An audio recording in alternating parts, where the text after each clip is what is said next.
So you'll notice right off the bat, he has a new weapon, which is his wizard staff. Ώστε ο Rain έγινε ο GP του Mortal Kombat. Γεια σε όλους, Παυλάρας εδώ και σήμερα θα συζητήσουμε κάτι για το οποίο δεν μιλάει κανείς στο ίντερνετ. Οι μεγάλοι MK YouTubers δεν κριτικάρουν ή λένε κάτι αρνητικό για την εταιρεία ή για το παιχνίδι ποτέ. Έχουν τους λόγους τους, για πολλούς λόγους δεν τους συμφέρει, γιατί δεν τους βοηθάει να μεγαλώσουν το κανάλι τους ή να πάει καλά το κανάλι τους. Εγώ όμως, επειδή εκτιμώ την ειλικρίνεια και είμαι ένα νέο και μικρό κανάλι, δεν έχω τίποτα να χάσω. Γι' αυτό το λόγο θα σας πω πώς νιώθω. Να ξεκινήσω να πω ότι δεν χεϊτάρω, αλλά θα πω τη γνώμη μου και θα κάνω κριτική και τι δεν μ' αρέσει. Είμαι ευγνώμων που ο Rain είναι στο βασικό πίνακα εξ αρχής, που σπανίζει. Συνήθως δεν είναι στο παιχνίδι ή τον πουλάνε ως DLC. Λοιπόν, είναι στο βασικό πίνακα. Είμαι ευγνώμων γι' αυτό. Θα παίξει ρόλο στην ιστορία. Θα τον δούμε κινηματογραφικά και είναι πάρα πολύ ωραίο αυτό. Αλλά δεν μ' αρέσει ο ριζικός επανασχεδιασμός του. Εμένα και πολλών άλλων φανς του χαρακτήρα. Προσέξτε, οι περισσότεροι φαν του χαρακτήρα που είναι ο αγαπημένος τους ή ένας από τους αγαπημένους χαρακτήρες τους, οι μισοί ή οι πολλοί δεν τους αρέσει αυτός ο ριζικός επανασχεδιασμός και υπάρχει λόγος. Επίσης να προσθέσω ότι θα υπάρχουν εναλλακτικές στολές, skins κτλ, αλλά δεν ξέρω στη συγκεκριμένη περίπτωση κατά πόσο θα βοηθήσει, διότι δεν θα αλλάξει τον τρόπο που παίζει, ότι είναι zoner, να σε κρατάει από μακριά συνέχεια πετώντας projectiles, κεραυνούς, νερά και τέτοια. Δεν ξέρω κατά πόσο θα το αλλάξει αυτό το γεγονός, γιατί θα συνεχίσει να κρατάει το ραβδί, θα συνεχίσει να έχει την ίδια στάση σώματος, τις ίδιες κινήσεις και να μοιάζει και να συμπεριφέρεται ως μάγος. Οπότε δεν ξέρω κατά πόσο θα βοηθήσουν οι εναλλακτικές στολές και τα skins. Ας τα πάρουμε λοιπόν τα πράγματα από την αρχή. Καταρχάς να πω ότι όταν κάποιος κριτικάρει ή δηλώνει ότι κάτι δεν του αρέσει, δεν σημαίνει ότι κλαίγεται ή ότι είναι crybaby. Αμέσως πετάγονται πάνω του άτομα και θα του πούνε «Είσαι crybaby, είσαι ρατσιστής». Ναι, δεν σημαίνει αυτό.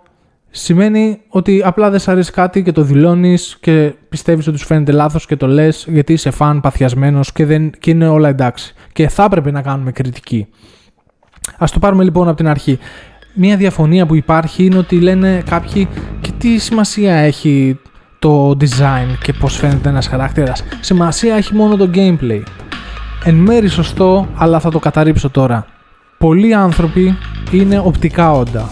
Και εγώ το έχω δει στον εαυτό μου. Δηλαδή, παίζω ένα παιχνίδι και αν δω ένα χαρακτήρα που μου φαίνεται cool, ελκυστικός, μπάντας ή sexy στο μάτι, τότε θα τον επιλέξω. Και αν το gameplay συμβαδίζει με αυτό, τότε θα τον κρατήσω σαν χαρακτήρα που παίζω και μ' αρέσει.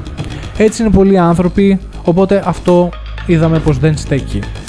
Επιχείρημα νούμερο 2. Αυτό συνήθως το λένε άτομα που δεν είναι fans του συγκεκριμένου χαρακτήρα αποκλειστικά. Είναι fans της σειράς, αλλά όχι die hard fan που λέμε του χαρακτήρα. Συνήθως, έτσι.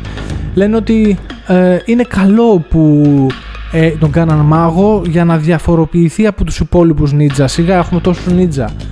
Λοιπόν, μάντεψε τι. Καταρχάς είναι ήδη διαφοροποιημένοι.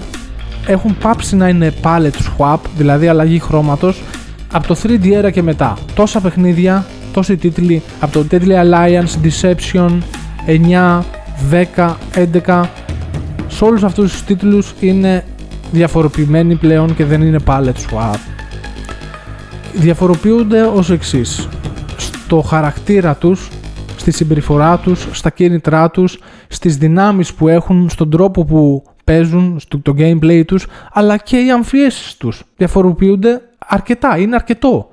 Δηλαδή, ο Reptile φοράει συνήθως μια αμφίεση που είναι με δέρμα και κόκαλα, που αυτό σε παραπέμπει σε κάτι πιο πρωτόγονο, αλλά από μέσα είναι σαύρα.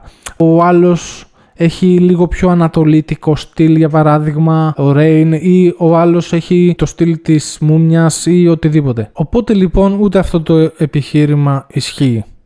Και εδώ να προσθέσω τη γνώμη μου ότι γι' αυτό πιστεύω ότι είναι λάθος κίνηση εκ μέρους του SNRS να το κάνει αυτό, γιατί αυτό που έκανε δημοφιλής αυτούς τους χαρακτήρες είναι ακριβώς αυτό. Οι πιο δημοφιλείς χαρακτήρες στο franchise και οι πιο πολυζητημένοι χαρακτήρες είναι οι ninja. Και αυτό δεν είναι τυχαίο. Δηλαδή αυτό που τους έκανε δημοφιλείς είναι ακριβώς αυτό το πράγμα, ότι είναι ninja. Όχι μάγοι, όχι κάτι άλλο. Είναι ninja ο καθένας με τη διαφορετική του ιστορία, συμπεριφορά, χαρακτήρα, διαφορετικές δυνάμεις και αμφίεση. Αυτό τους κάνει τόσο cool, τόσο μπάντας και τόσο αρεστούς σε πολλούς φαν.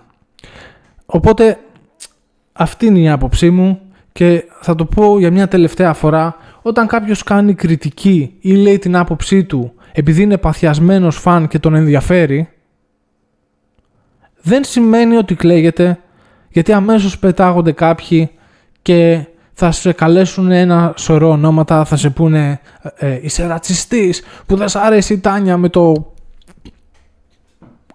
κεφάλι σαν άλογο, ξέρω εγώ. Ρε φίλε, έλεος, το μοντέλο είναι ωραίο, αλλά όχι αυτό.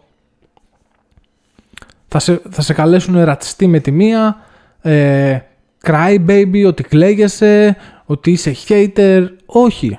Αγόρασα προπαρήγγυλα το παιχνίδι, το Premium Edition. Ανυπομονώ, είμαι ενθουσιασμένος, έπαιξα το beta, μ' άρεσε, αλλά παρόλα αυτά κανένα παιχνίδι δεν είναι τέλειο και έχει τα ελαττώματά του. Έτσι. Δηλαδή, άλλο να είσαι fan, άλλο να είσαι fanboy, άλλο να είσαι rider. Ο καθένας όπως νιώθει, βέβαια, δεν θέλω να προσβάλλω κανέναν, αλλά ας τα λέμε τα πράγματα όπως είναι. Πείτε μου τη γνώμη σας για το πώς αισθάνεστε εσείς για το θέμα αυτό, για το Rain, αν είστε fan του, αν όχι, αν σας αρέσουν οι αλλαγές, αν είναι ok, αν δεν είναι. Αν σας άρεσε αυτό το βίντεο, κάντε ένα like, μια εγγραφή, με βοηθάει πάρα πολύ. Θα τα πούμε στο μέλλον.